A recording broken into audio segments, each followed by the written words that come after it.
Philippe Colomba, bonjour. Bonjour. Et merci de répondre à nos questions. Alors tout d'abord, est-ce que vous pouvez vous présenter et nous parler de l'association Aquavie dont vous êtes le président? Donc Aquavie, c'est une association qui a été créée en 2020 et qui a pour objectif de diffuser la démarche participative au niveau des soignants et au niveau des établissements le plus largement possible.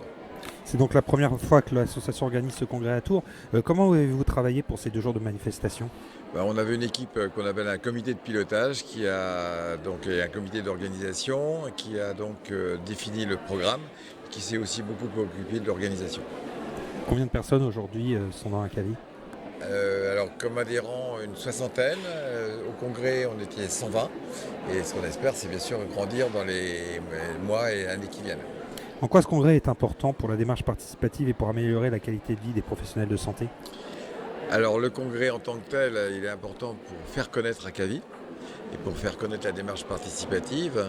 Et ce que nous espère bien sûr, c'est que parmi les participants, il y aura beaucoup de nouveaux adhérents et donc à terme de nouveaux formateurs pour diffuser la démarche participative au niveau des établissements et au niveau des EHPAD aussi.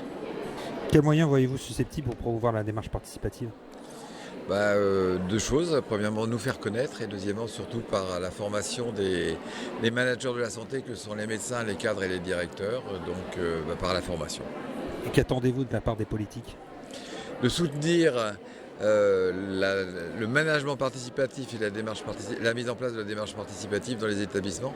Et c'est une urgence vraiment puisque je pense que ce qu'on est en train de vivre au niveau du monde de la santé avec les nombreuses démissions et l'absentéisme, c'est lié au fait qu'il y a une mauvaise qualité de vie au travail des soignants et qu'il faut l'améliorer à la fois par une action individuelle mais également une action collective sur le management et l'organisation.